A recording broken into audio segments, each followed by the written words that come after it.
Hi students, in this slide you can understand one more important and interesting group of monerans, that is cyanobacteria. They are also called as blue-green algae because of their pigments. One of the most common organisms on earth. They appeared over 3.5 billion years ago, reshaping our entire biosphere. It is believed that cyanobacterial photosynthesis has enriched the early Earth's atmosphere with oxygen, giving rise to life as we know it. Throughout their long history, cyanobacteria have evolved to adapt to many geochemical and climatic changes. Cyanobacteria are microorganisms that structurally resemble bacteria but lack a nucleus and organelles. Unlike other bacteria, cyanobacteria can conduct oxygenic photosynthesis and contain chlorophyll A.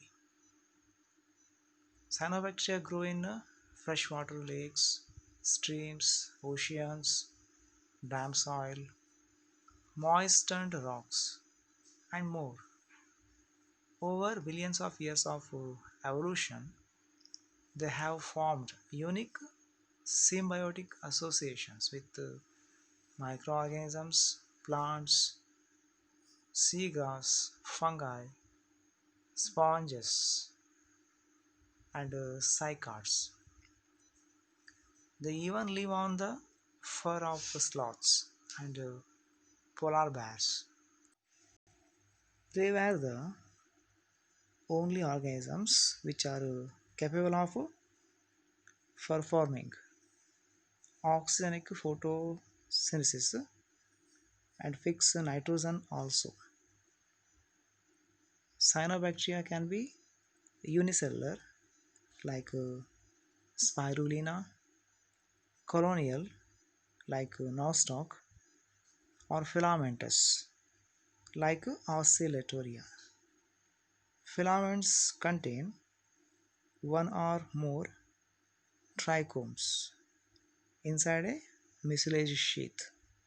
As you know guys, you drawn about nostoc, nothing but along with the mucilage sheath.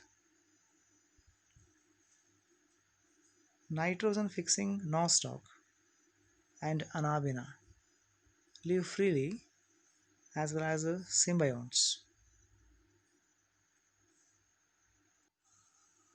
like bacteria. Blue-green algae lack mitochondria, true vacuoles, endoplasmic reticulum, sterols, and true nucleus. They have three types of water-soluble but protein-bound accessory pigments: phycocyanin, allophycocyanin, and phycoerythrin.